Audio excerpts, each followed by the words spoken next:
Okay, so I just watched the documentary Yacht Rock that is on HBO Max last night. And one of the reasons that I haven't watched it yet, it's been out for a while, is because I find that term yacht rock completely offensive. As a matter of fact, I've interviewed many of the people that are in the movie. And they've told some of the same stories when I've interviewed them. But I've never once mentioned the term yacht rock on this channel because I find it not only offensive and derogatory, but it's a complete oversimplification of the diverse music that's talked about in the movie. As a matter of fact, if you ask any of the people that I've interviewed that are friends of mine that are in the movie privately what they think about that term, they all have the exact same response that Donald Fagen had when he was asked if he would be in the documentary, which was this. Hello, Mr. Fagen. Yeah, this is he. Yeah, hi. This is Garrett. I'm the one making this Yacht Rock documentary. Uh-huh. Yeah, so I've been talking to a lot of people that have played with you and Steely Dan over the years, and I was wondering if you'd sit down with me and talk about your music in this genre. And what genre is that? Yacht Rock. Oh, Yacht Rock. Well, I tell you what. Why don't you go fuck yourself? I think Donald Fagen hung up on me. Now, the guys in the documentary are incredibly gracious. They want their music out there. They're not going to say what they really think about this, but I'll say it because these guys are amazing musicians, songwriters, and they made brilliant music back during this time period. Well, who even coined this term yacht rock? Well, of course, it's two of the people that made the documentary, J.D. Reisner and Steve Huey. They're the main characters in it that are narrating this thing. They had this thing called Channel 101 that was on early YouTube that's essentially what I call skit cringe, that are really cringy skits of people running around dressed in leisure suits with captain's hats and mustaches, looking ridiculous, and basically make fun of this era of music or anything that has Michael McDonald singing on it and a Fender Rhodes piano. And what this documentary does is that it cherry picks very specific songs that fit the narrative to actually make it all make sense, when really a lot of these artists, Steely Dan and Toto, are radically different from Kenny Loggins and Ambrosia. It pretends that all these artists and songs are exactly the same by lumping together all these nuanced styles. Jazz-influenced rock, gospel-influenced folk, funk-influenced R&B, into a single dismissive banner that's complete BS. Let's just talk about a couple of the bands that are prominently featured in there. Steely Dan. Well, Steely Dan began in 1972. Their first big hit was Reelin' in the Years, which sounds nothing like this. Essentially, in this documentary, you'd think that Steely Dan was just the Asia record. Did you know that the most played Steely Dan song on Spotify that has over 100 million plays is Ricky Don't Lose That Number? That came out in 1974, long before this yacht rock era. We hear you're leaving, that's okay. I thought our little wild time had just begun. Love this here. I guess you kinda scared yourself, you turn and run. But if you have a change of heart,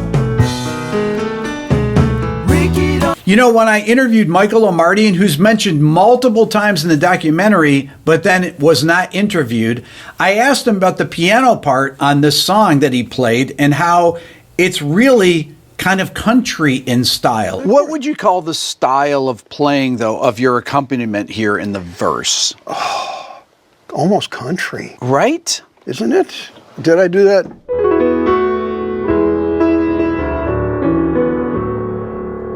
I also interviewed Skunk Baxter that plays the guitar solo on this, and he talked about that.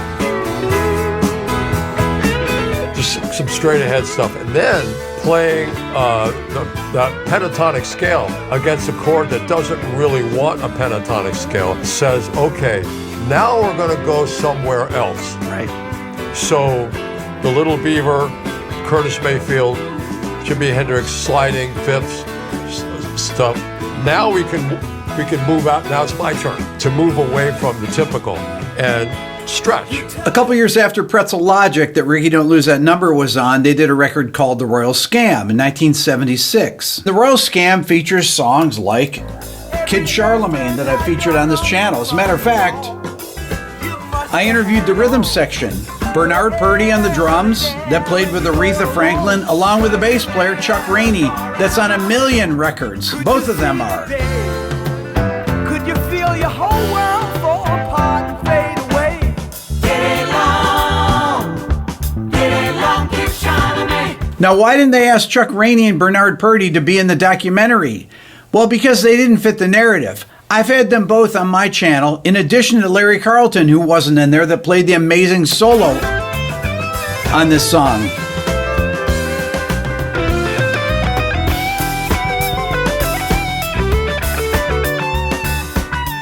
This guitar solo was incredibly influential to people of my era growing up. This was a solo that was the standard of guitar solo. Nobody thought of this as being soft rock or anything. This was serious fusion of jazz and rock music. I also asked Bernard Purdie when I interviewed him about the drum groove on Kid Charlemagne. Check it out. Chuck Rainey on that bass, it just works. And when Chuck wants to go up, whoop.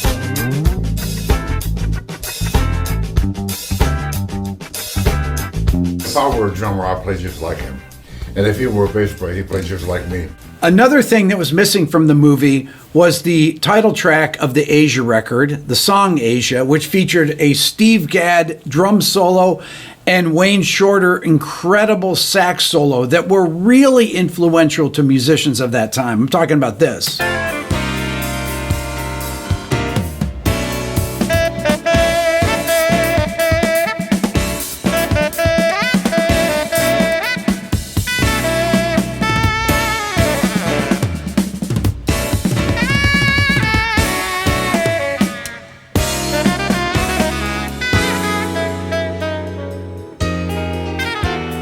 We all listened to this record a million times. Never once did we think this is soft rock or whatever they're trying to call it, or yacht rock. This is nothing played on a yacht. This is stuff played by fusion musicians, the best musicians in the world, because these are the people that were playing with Steely Dan. Another group that they focus on a lot in the documentary is Toto, because Toto played on everyone's records. Michael Jackson Thriller, it's Toto with Michael Jackson fronting, essentially. Basically, everything that Quincy Jones was doing at the time, every record he was producing, Toto was the rhythm section. They were doing all the parts. If you take a song like Rosanna, this...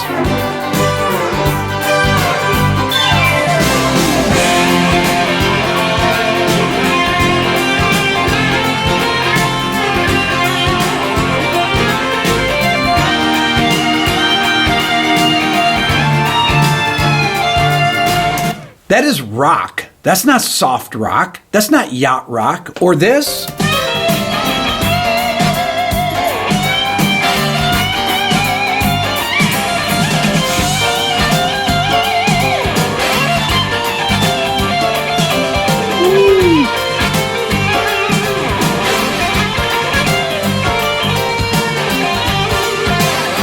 Or Toto's second most streamed song on Spotify.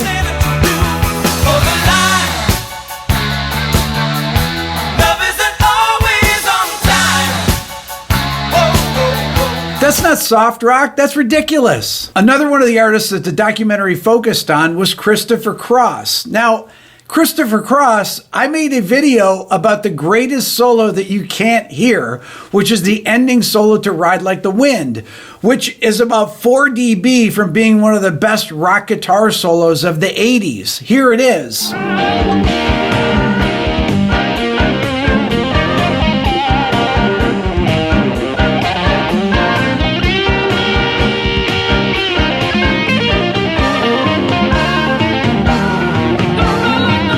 I have no problem with the Yacht Rock documentary. I don't like the term yacht rock. I wish people would never use that, and I won't use it again on this channel after this. And I wish that they hadn't focused on this narrative of Michael Mcdonald and Kenny Loggins and that whole relationship there, at the expense of all the other people that they tried to lump in there. And I love Michael McDonald and Kenny Loggins. They're great, great songwriters and musicians and incredibly important to that era. But Michael McDonald doesn't even belong in that conversation. He's in a conversation on his own and was an incredibly important part of so many of these records. Amazing. One of the best singers of that era.